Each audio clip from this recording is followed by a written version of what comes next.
जीवन जगत असताना संगत असते मित्रांची, सोडवणे अवघड उदाहरणे मदत होते सूत्रांची, शोभा वाढवण्या कार्यक्रमाची मदत होते अध्यक्षांची। आजच्या कार्यक्रमाचे अध्यक्ष सन्माननीय पाहुणे इथे उपस्थित असलेले माझे विद्यार्थी मित्र मैत्रिणींनो, आज मी तुम्हाला जिजाऊ जयंती निमित्त काही दोन शब्द सांगणार आहे, तरी ते तुम्ही शांतचित्ताने ऐकावे ही माझी नम्र विनंती।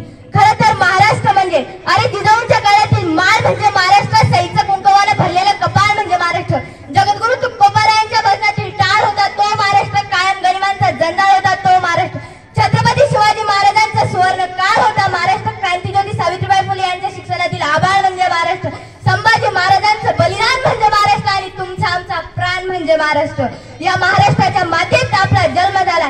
खरं तर ज्या मातीने आपल्याला वाघासारखं जगायला शिकवलं, ज्या मातीमध्ये स्वराज्याचा छावा जन्मला, ज्या मातीनं घोड्याच्या टापा स्वतःच्या कानामध्ये साठवून ठेवल्या, ज्या मातीमध्ये देवाभामा इंद्रायणीच्या तीरावरती छत्रपती संभाजी महाराजांचा जयघोष घुमला, ज्या मातीनं देवाभामा इंद्रायणीचा संत शांत प्रवाह अनुभवला, ज्या मातीमध्ये मासाहेब जिजाऊंची क्रांतिज्योती सावित्रीबाई फुलेंची पावले उमटली, अशा या महाराष्ट्राच्या मातीत आपला जन्म झाला। हा आपला इतिहास आहे, ही आपली प्रेरणा आहे। खरं तर जे का रंजले गांजले त्यासी म्हणे जो फुले तोची साधू ओळखावा देव तेथेची जाणावा, हा खऱ्या अर्थाने साऱ्या जगाला दैवत्वाचा संदेश देणारे जगद्गुरु तुकोबार आहे, ज्यांनी या मातीमध्ये दोन दोन छत्रपती बहाल केले, त्या राजमाता राष्ट्रमाता जिजाऊ मासाहेब, ज्या माऊलीने इथल्या कष्टकऱ्याच्या शेतकऱ्याच्या कामगारांच्या 18 पगड जातीच्या 12 फुलुदेदारांच्या मुलींच्या तोंडातून वाघाची डरकाळी बाहेर काढली, त्या माऊलीचं नाव म्हणजे क्रांतिज्योती सावित्रीबाई फुले। तसंच रंग्याच्या पाटलाने स्वराज्यामध्ये एका पोरगीची आबरू लुटली, त्या पोरगीने स्वतःची आबरू केली, स्वतःच्या आबरूची लाज वाटू लागली म्हणून त्या पोरगीने विहिरीत उडी टाकली। खबर महाराजांना कळाली, महाराज म्हणाले गिरफ्तार करा त्याला, हातपाय कापा, त्याची चौरंग करा आणि चौकात बसवा त्याला। महाराजांनी आऊसाहेबांकडे पाहिलं आणि आऊसाहेबांना विचारलं की आऊसाहेब दिलेली शिक्षा योग्य तरीक नाही। आऊसाहेब म्हणाले अहो याचं पापच इतकं मोठं की तुम्ही याला मृत्यू दंड द्यायला हवा होता, तुम्ही याला चौरंग करून चौकात का बसवलं। महाराज म्हणाले तुम्ही म्हणतायत ते बरोबर आहे आऊसाहेब, याचं पापच इतकं मोठं की मी याला मृत्यू दंड द्यायला होता, पण आऊसाहेब मी जर याला मृत्यू दंड दिला असता तर याचा विषय इथंच संपवला असता।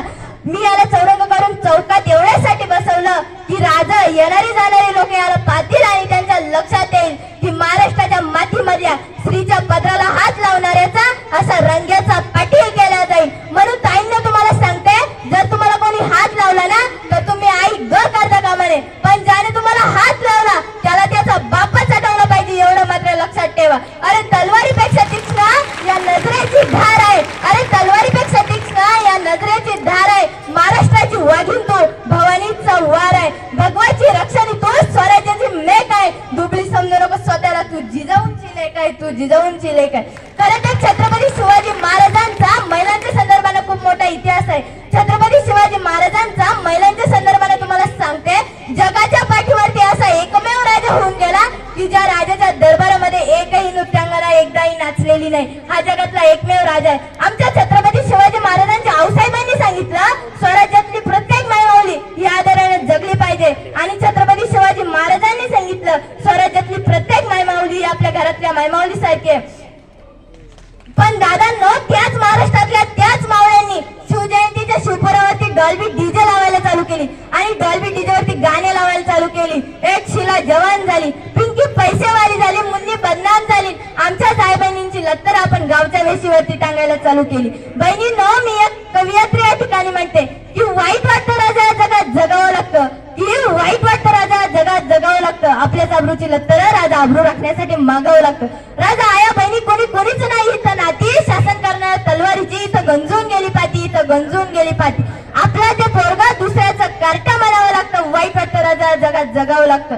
खरं तर महाराजांनी राज्य उभं करायचं ठरवलं, राज्य उभं करणं सोपं पण टिकवणं अवघड। महाराजांनी अगोदर राज्य टिकवण्याचा विचार केला की शत्रू येतील कुठून येतील, आक्रमण करतील कुठून करतील। तेव्हा 350 वर्षापूर्वीच्या जाणता राजाच्या लक्षात आलं की या महाराष्ट्राच्या मातीला धोका जमिनीवरनं नाही तर या महाराष्ट्राच्या मातीला धोका समुद्राचा मार्ग आहे। 26/11 तुमचा मुंबईचा हल्ला झाला, तो हल्ला सुद्धा समुद्राच्याच मार्गाने झाला होता दादांनो। त्यावेळी जर माझ्या राज्याचं कायदा तत्व न्याय तत्व जर अंमलात आणलं असतं तो हल्ला सुद्धा आपल्याला रोखता आला असता। महाराजांच्या लक्षात आलं की आपला समुद्रमार्गे हल्ला होऊ शकतो। महाराजांनी काय केलं, दर्याला व्यसन घातली पाहिजे, लगाम घातला पाहिजे दर्याला, आणि चंद्रगुप्त या भारतामध्ये असा एकमेव राजा होऊन गेला की ज्याने शास्त्र उभं केलं. आजही दादांनो तुम्ही गुगलवरती सर्च मारा the father of Indian navy, तुम्हाला फक्त एकच नाव दिसेल, ते म्हणजे छत्रपती शिवाजी महाराज. एवढी छत्रपती शिवाजी महाराज या नावाची ताकद आहे. शेवटी जाता जाता एवढेच म्हणेन, आठवा शिवप्रतापांचं ज्ञान शक्तीपेक्षा युक्ती महान. आठवा शिवप्रतापांचं ज्ञान शक्तीपेक्षा युक्ती महान. औरंगजेबाला शिकविले ज्ञान सुटका आग्र्याहून करून. औरंगजेबाला शिकविले ज्ञान सुटका आग्र्याहून करून. कहा गया ओ खोलीत बसला घालविला पाय बळ त्याचा. कहा गया ओ खोलीत बसला घालविला पाय बळ त्याचा. मारून गोड्या लाटाचं निघाला शिवबा माझा राजा. मारून गोड्या लाटाचं निघाला शिवबा माझा राजा. धन्यवाद.